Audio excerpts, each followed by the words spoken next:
Okay, thank you, David and Madeline. Um, those songs are just perfect for our theme this evening. I just want to begin by posing a question to us this evening, just before we get into the word. I would like you to take probably 30 minutes just to think of an unpleasant event or a circumstance in history of the world or in South Africa, or it could be even in your own personal life that still lingers in your memory. Just 30 seconds.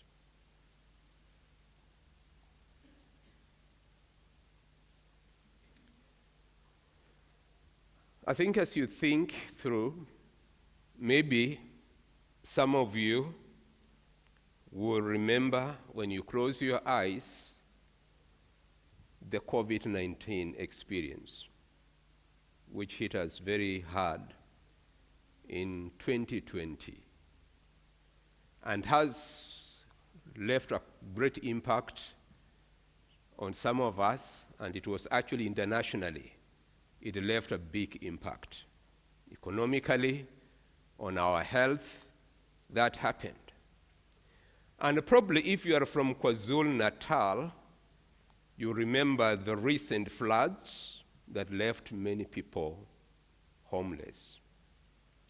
When you think of those two, you are thinking of what we'll call natural disaster or a natural crisis. Now, if you are from Kenya, as I am, in 2007, post-election chaos left a lot of damage behind. There are about over 1,000 lives that were lost during that time. And just recently, that was last week, Kenya has just done election. And when the results came out, the opposition did not want to accept. And so things are very tense. And many Kenyans at this very moment are very stressed because they do not know what is going to be happening. Because the memory of 2007 still lingers. If you are from Uganda, as David, who was baptized this morning, will think of Idi Amin, recall a very difficult moment. During the time of Idi Amin, Uganda suffered. There were a lot of refugees that had to flee the country to the neighboring countries, and it was a very difficult time for the nation. And that is what we'll call national disaster or a national crisis. It is happening in the nation, in the country. Now, just to know that there are events, some of these events that are man-made events, but other events are natural events that shape the history of nations. Some of those events will linger in the collective consciousness of those nations for decades or even in centuries, for many years. Whenever something happened, you will recall what happened 2020 or 2007. It brings that memory. I say this because the psalm I'm going to share with you this evening seem to reflect two such events in history of the nation of Judah. And the tone that is going to come out of this particular psalm actually suggests that this particular psalm was written in the times of high crisis. And so the psalmist is actually expressing the emotion of what happened. And therefore, I want to take your attention to a very famous psalm that we have run to many times, Psalm 46. Psalm 46 is a short psalm, so I'll read through the whole psalm. For the choir director of the sons of Korah, according to the Alamoth, a song. God is our refuge and strength, a very present help in trouble. Therefore, we will not fear, though the earth should change, and though the mountains shake into the heart of the seas, though its waters roar and foam, though the mountains quake at its lofty pride. There is a river whose streams make glad the city of God, the holy dwelling places of the Most High. God is in the midst of her. She will not be shaken.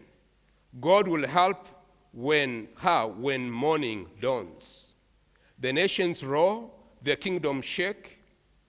He gives his voice, and the earth melts. Yahweh of hosts is with us. The God of Jacob is our stronghold. Come, behold the song we've just sung here, the works of Yahweh, who has appointed desolations in the earth. He makes wars to cease to the end of the earth. He breaks the bow and cuts up the spear. He burns the chariot with fire. Cease striving and know that I am God. I will be exalted among the nations. I'll be exalted in the earth. Yahweh of hosts is with us. The God of Jacob is our stronghold. That is God's word to us. As just mentioned, this psalm is a song, okay?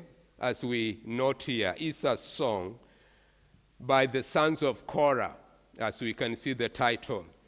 These used this very psalm to remember or to recall or to record down unforgettable events to highlight the fact that God is a refuge and a strength when his people run to him in the midst of troubles.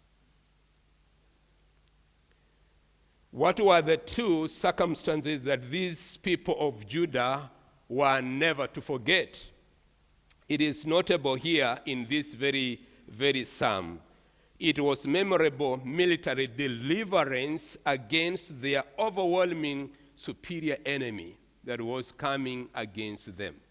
And you see that in verse 6, as it says, the nations roar, the kingdoms shake, he gives his voice, and the earth melts. So the Lord delivered them, that is, his children. God intervened in their situation, breaking the bow, snapping the spear, burning the war chariots of the enemy, as you can see in verse 9, where he says, he makes wars to cease on the end of the earth. He breaks the bow and cuts up the spear. He burns the chariots with fire. This, when you examine, you will note, especially in this very psalm, we see, first of all, national crisis. And especially which comes with the violent disruptions that take place when nations go to war and the government crumble. We see this happening even right now. As I stand speaking here, we know what is happening between Ukraine and Russia. And that war is not just between two nations, it's actually affecting the whole world economically. And so war is not a good thing. Nations crumble, governments crumble, wars that come and bring destruction. And we see in this particular case, as we'll be seeing through the psalm, the Lord intervening in that and coming in to say it is now time to cease. to prove that God is our refuge and strength, a very present help in the time of need, the sons of Korah encouraged their people to recall the event of the unforgettable landmarking moments in Judah's history. What happened to them in the past, and therefore they came together and composed this particular song so that when times of fear comes, discouragement comes, they will sing the song of victory, because they are recalling the works of God that was performed, the work of God that was performed in the past when he delivered them from their enemy.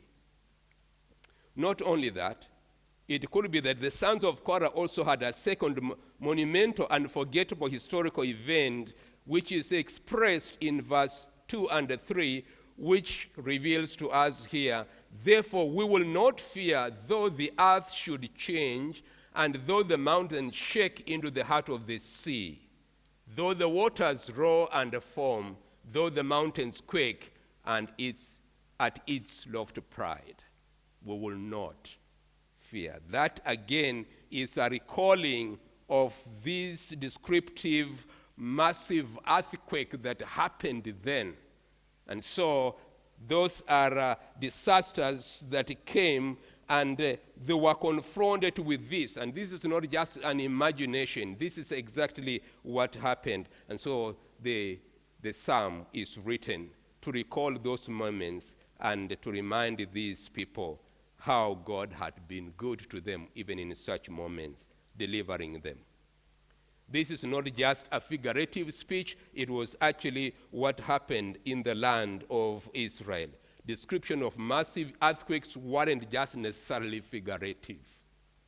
The sons of Korah were real men who lived in a real world, punctuated by real events. It happened. So they are not just imagining things. They are actually writing, composing a song of what exactly happened, the description they are giving here. And Psalm 46, they used their cultural collective memory of two of the most noteworthy of those events to highlight God's protective care in the midst of all that. And that is what I've brought out here already from the psalm, revealed to us. This is the natural crisis and the national crisis as revealed in the passage, as we'll see. So having put this across, we want to know that the message is very clear in this particular psalm. If any earthquake red rose the map of your world where you live, or if war or international terrors threaten your security and mine, believers in Jesus Christ don't need to succumb to fear, because God is ever-present help to us. As we see in verse 1, God is our refuge and strength, a very present help in trouble. That is the assurance this particular psalm brings to us this evening. And to get to pull something out of the psalm so that when we leave this evening going home to remember, I'm going to suggest 3 reasons why we should not succumb to fear when in trouble.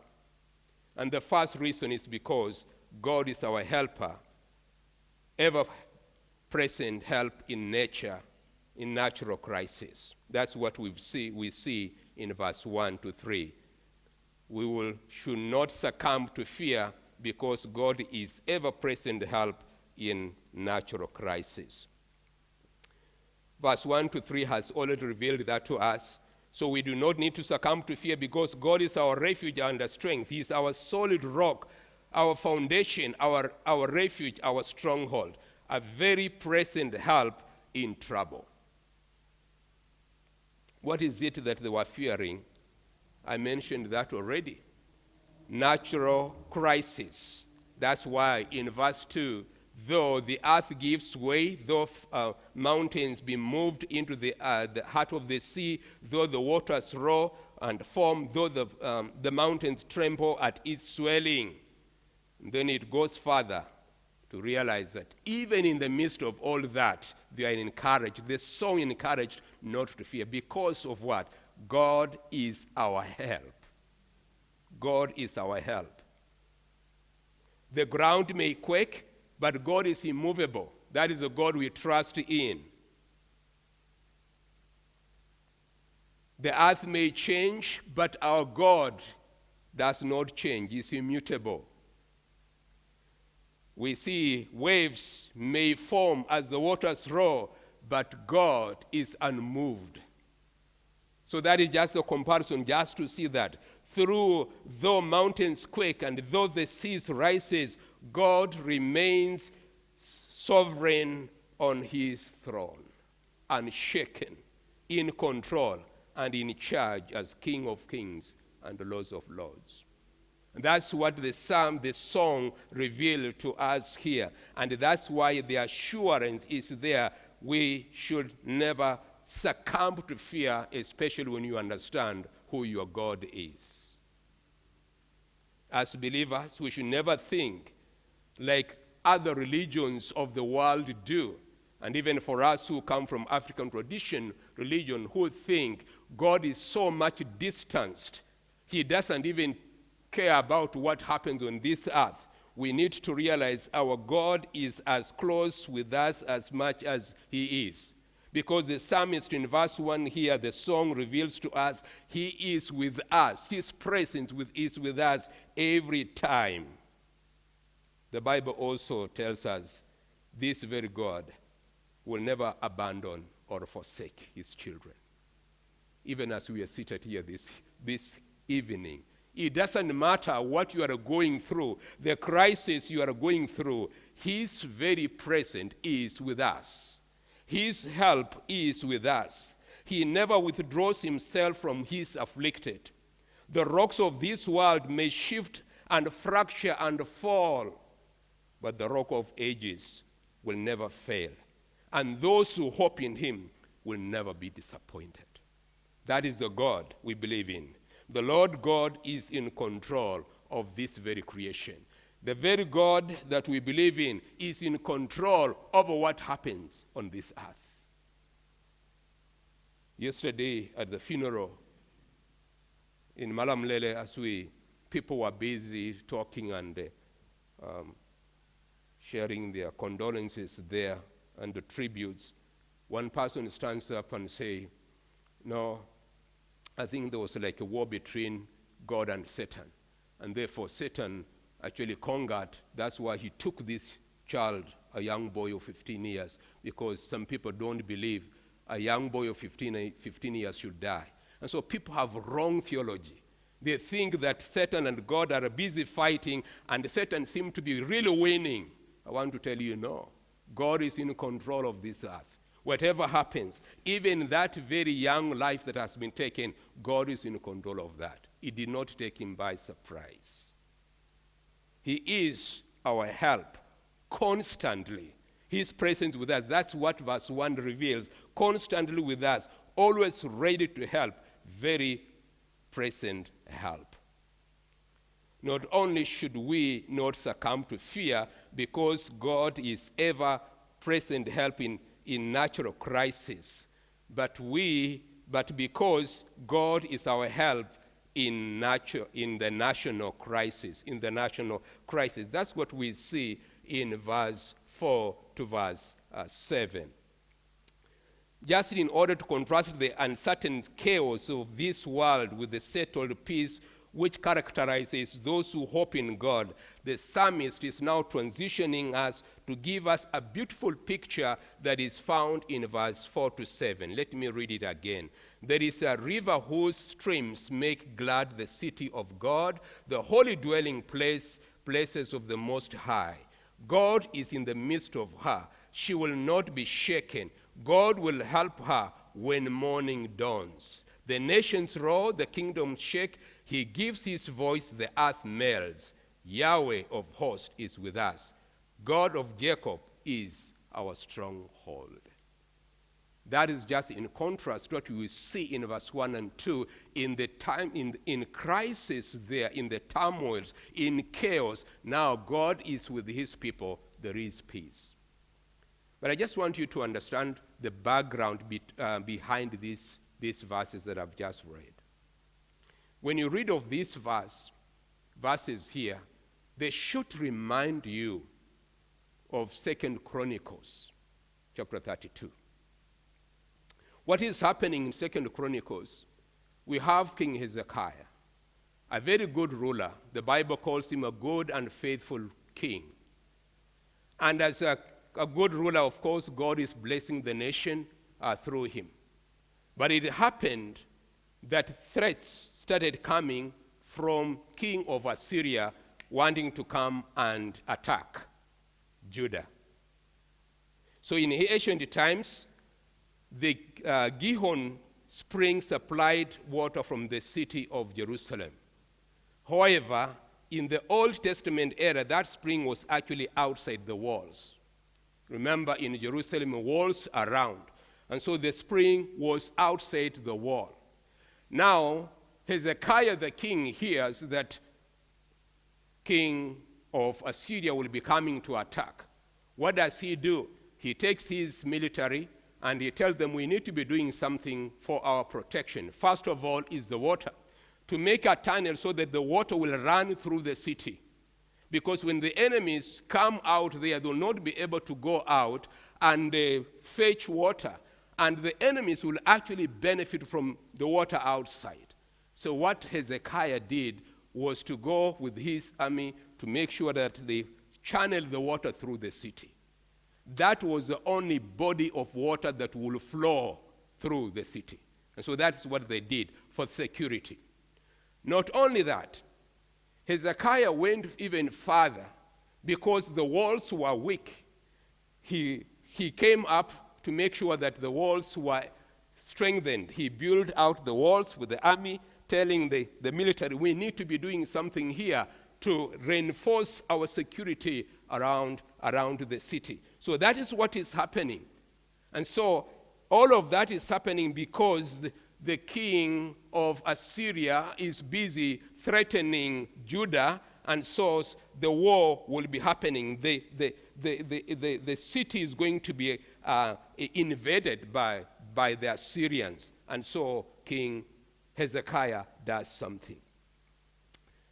That was the only moving water, as mentioned, that ever caused rejoicing in Jerusalem.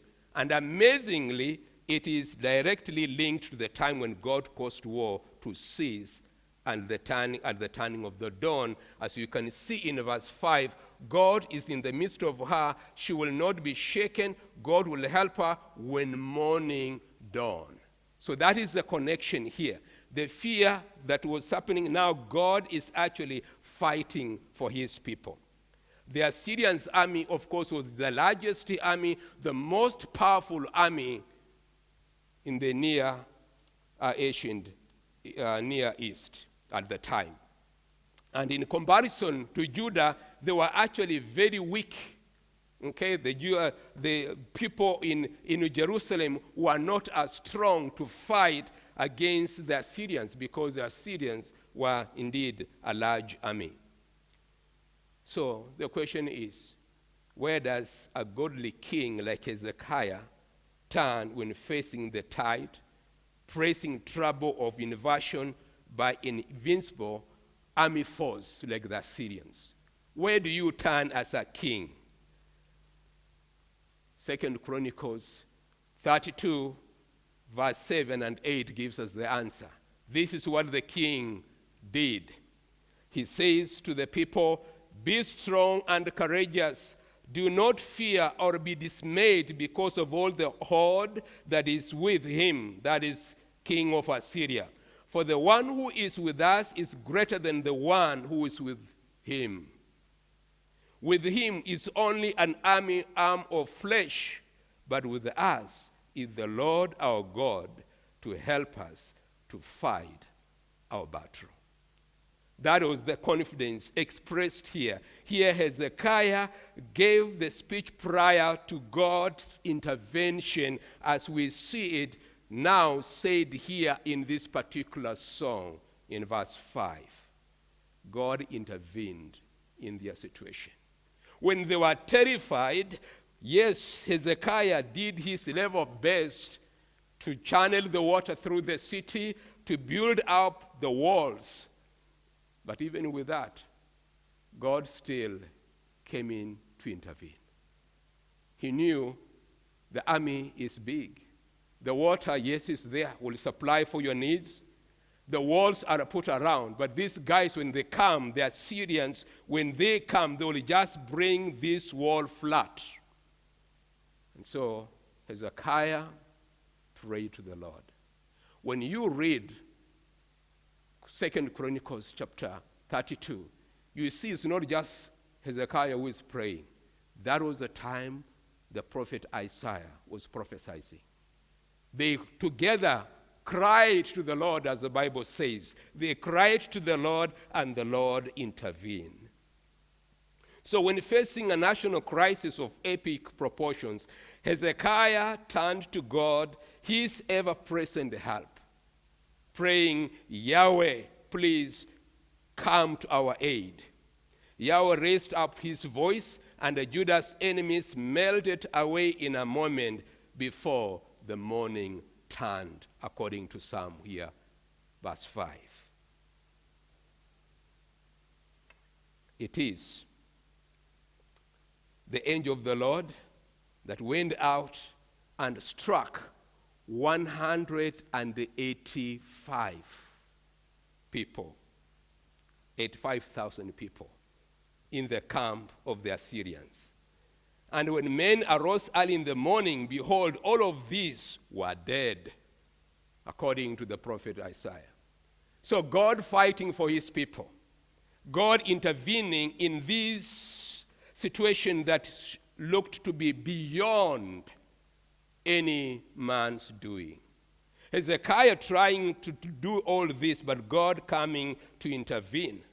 And that's why the song is here by Korah, the sons of Korah, to remember those moments of deliverance when Israel, the nation, was in difficult moments. We're seeing God's intervention to deliver his people. And that's why there is peace here. And verse 6, nations, again as we see a roar, the kingdom shake, he gives his voice, and the earth melts. Yahweh of hosts is with us. The God of Jacob is our stronghold. So that is a song of remembrance of what God had done in the past. Good memories. The forces of nature, the nations, in verse 203, are no longer a threat to the people of God who dwell in them. God will help her when morning dawns. The glorious picture of the security that the believers enjoy from their ever-present King is displayed here. Again, just to remind us this evening, yes, we live in this world that is unpredictable. Things happen. Many of us, we know, even the way things are going economically, even in this country, we are not sure. But you know what? Our God is still in control. He's a mighty God. He's our refuge. And lastly, for the interest of time here, we are not to succumb to fear, because God is our help in international crisis, from verse 8 to 11. Come, behold the works of Yahweh. The song we sang here, come, behold. Who has appointed desolations in the earth. He makes wars to cease to the end of the earth. This is just a reminder again, as we just see in the book of 2 Chronicles. He breaks the bow and cuts up the spear. He burns the chariot with fire. And verse 10, cease striving. Other translations, ESV will use the word, be still and know that I am God. I will be exalted among the nations. Internationally, all over, God will be exalted all over. I will be exalted in the earth. Yahweh of hosts is with us. Another assurance. His help is with us. The God of Jacob is our stronghold. Again, just looking at verse 8, invite us to come and behold the works of the Lord. That's an invitation. Come, behold, see the works of God. The divinely produced desolation mentioned in this particular verse cannot be disconnected with the previous verses. Okay, we see that because something has happened there. And this is a song recalling what happened in the past. And therefore, God is saying here, look here, something has happened. God has power to both create and destroy. He created this world, and he's the same God who will choose to destroy it. Desolate is there. He is the creator, yet he is also the judge, such that he can work desolation in the earth, according to verse 8. And then in verse 9, Hezekiah had made a number of legitimate preparations, as I had mentioned before, to defend his city, but it was God who made the war cease. According to verse 9, he makes wars to cease on the end of the earth. He breaks the bow and cuts up the spear. He burns the chariots with fire. Of course, there are other wars in the Bible that took place, and we see God himself intervening in that and protecting his people. And there are times where also God allowed his people to be taken into captivity to judge them. That is how he works. He is sovereign over wars of men. He allows one government to overthrow the other. He does it. So we should not be surprised when it happens. And then when his sovereign purposes have been accomplished, he is the one who causes wars to cease. He allows those things to happen. He has set them out, and then he comes in to bring peace. Cease this war. And verse 10 is a command here. And this very command is like a twin command. The command is, be still and know that I am God. And know when you go to Kum books, that is their favorite verse. On your Bible, on cups, on whatever you buy, be still. And I want to pray that we will take this command home to say, I can be still before him. That's the command here. Now, the question that comes with this particular command is this. To whom is it directed? Because here it's like now, the song was there, sons of Korah, and then verse 10, it seems like it's God talking here, he himself. And so to whom is this command directed? Is it to the enemies of Israel, the Assyrians, or is it to his people, the Israelites? We'll say if the command is directed to the nations surrounding Judah, it means God is actually telling them to give up. Don't try this again. Give up this battle. Stop fighting. Be warned, because God of Israel is a mighty God. Don't make a mistake. You enemies of Israel, learn your lesson that Yahweh is a great God of Israel. Never make a mistake. Okay? Enemies, get out. Stop fighting. Now, if the command is directed to the children of Israel, the sons of Korah are intending the command to be for God's people. It may mean that, you know what, since you've seen what God has done, and especially with the song, deliverance is done in the past, what are you supposed to be as the children of God? We belong to him. You're the one who is your refuge, your strength, your stronghold. If you understand that to be your God, What are you supposed to do? Relax. Relax. Stop panicking. Stop fearing. Be comforted. Find your joy in him, because he is your God. He is on your side. And that was the understanding of Hezekiah. When he's talking, encouraging the nation, his people, he's telling them, you know what? Don't panic. Though there may be many, the God who is on our side is a great God. Let us take courage and relax in him. So here, be still means sit down and wait in patience. That is a command. Actually, I like the other translation that says, cease striving. Because it means that we have been trying, you think, in my own strength, I'm putting walls around me, I'm so secure. But those walls can easily fall off. What are some of the walls we may be putting around ourselves? We work very hard. We save for our retirement. We put our monies in securities and so on. We do the much we can. But remember, those things can be taken away. They are moth, they are rusts.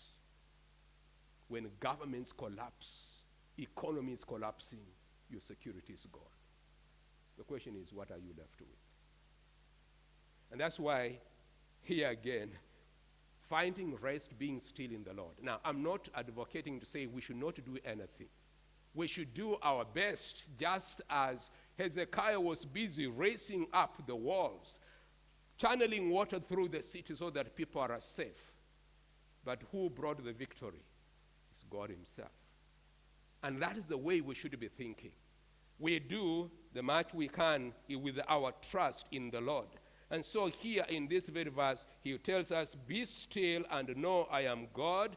I'll be exalted among the nations. Nations here, goyim, in plural. I'll be exalted in the earth, areth. God's sovereign power is put vividly on display in these particular verses. He is a powerful God. And that's why, as we come to finish in verse 11, gives us the reason why we should not succumb to fear, rather be still before the Lord. He tells us in verse 11, Yahweh of hosts is with us. The God of Jacob is our stronghold. The Lord of hosts is with us. For students who are doing Hebrew here, the Lord of hosts simply means the Lord of Sabaoth, the Lord of the angels, the Lord of hosts of heaven. There is not just one angel present. The Lord of all angels is with us. You can imagine. He's the commander in chief. He's a big God controlling all of these things. And that's why we should find comfort to rest in his goodness. He is our refuge, our stronghold. And then he says, yes, Yahweh's presence is with us. Emmanuel, God with us. Matthew chapter 1, verse 23. God with us, Emmanuel. God is our fortress. You can rest with confidence in the protective care of Yahweh, because he is our refuge, he is our strength, he is our fortress and our ever-present help, even when we face crumbling world economy or unstable governments. We can rest in his goodness.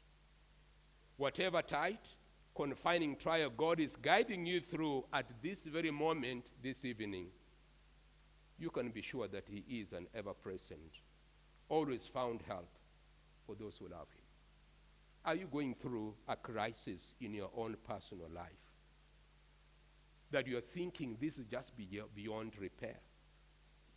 Are you afraid, thinking, okay, things are just falling apart, like I've been panicking for my country, Kenya? This psalm challenged me to rest in God, because He's in control of what happens in this earth. He's calling you and me to trust Him no matter the situation. The cause for fear, no cause for fear, for God is indeed our help. Verse 1 again. God is our refuge and strength, a very present help in trouble. Remember. And verse 10, cease striving and know that I am God.